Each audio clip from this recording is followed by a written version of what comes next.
حي على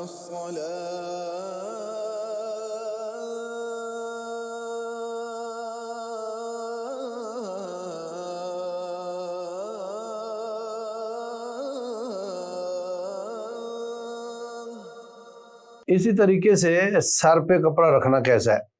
شریعت اسلامیہ میں نہیں بلکہ مسلمانوں کے کلچر میں یہ تھا کہ وہ ہمیشہ سر ڈھانپ کر رکھا کرتے تھے۔ آپ کو اگر پرانی تصویریں نظر آئیں قیام پاکستان کے وقت کی یا اس سے پہلے کی، تو آپ کو نظر آئے گا کہ مسلمان سر ڈھانپا کرتے تھے۔ انگریز نے آ کر یہ کہا کہ نہیں، سر ننگا رکھنا یہ زیادہ اچھا ہوتا ہے۔ میں نے قضاء کی کتابوں میں پڑھا کہ اگر کوئی شخص کوئی اس کے خلاف درخواست چلی جاتی ہے جج کے پاس، اور جج اس کو پیغام بھیجتا ہے کہ ادھر آؤ، اپنے خلاف درخواست کا جواب دو، تو اس کو آنا چاہیے۔ اگر وہ نہیں آتا تو پھر پولیس اس کو پکڑ کر لاتی ہے، تو جج اس سے سب سے پہلا سوال یہ کرتا ہے کہ جب میں نے بلایا تھا تو اس وقت کیوں نہیں آیا؟ تو اس کے پاس کوئی جواب نہیں، اس کو پھر سزا ملتی۔ سزا یہ ہوتی تھی کہ برسر مجلس، برسر قضاء اس کا سر ننگا کر دیا جاتا تھا، اس کی پگڑی اتار دی جاتی تھی۔ تو وہ اپنی اتنی بے عزتی سمجھتا کہ میرا سر لوگوں نے ننگا دیکھ لیا ہے، تو آئندہ میں ایسا نہیں کروں گا، اور جب بھی قاضی صاحب بلائیں گے میں ضرور حاضر ہوں گا۔ اندازہ لگائیں۔ تو آج کل لوگ ننگے سر رہنے کو سعادت سمجھتے ہیں، یہ درست نہیں، اسلامی کلچر یہ نہیں ہے۔ دوسری بات یہ کہ روٹین میں مسلمانوں کو سر ڈھانپ کے رہنا چاہیے، یہ ان کا کلچر ہے، اور نماز میں بھی سر ڈھانپ کر رکھنا چاہیے۔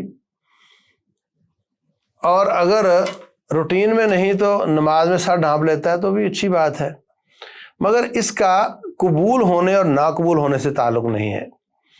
اس کے بغیر بھی، ٹوپی کے بغیر بھی، حضرت جابر بن عبداللہ رضی اللہ تعالیٰ عنہ نے اپنا رومال اتار کر جان بوجھ کر نماز اس کے بغیر پڑھی، اور ساتھی کو بتایا کہ لیرانی احمق مثلک، تاکہ تیرے جیسا جو آدمی ہے وہ مجھے دیکھے اور اس کو سمجھ آئے کہ ننگے سر نماز ہو جاتی ہے۔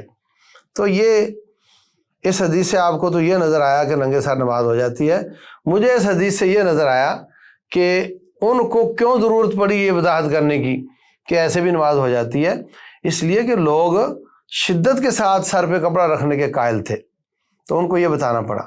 یہی کلچر تھا مسلمانوں کا۔ تو ہمیں اپنے کلچر کی طرف آنا چاہیے، نماز ہو یا غیر نماز ہو۔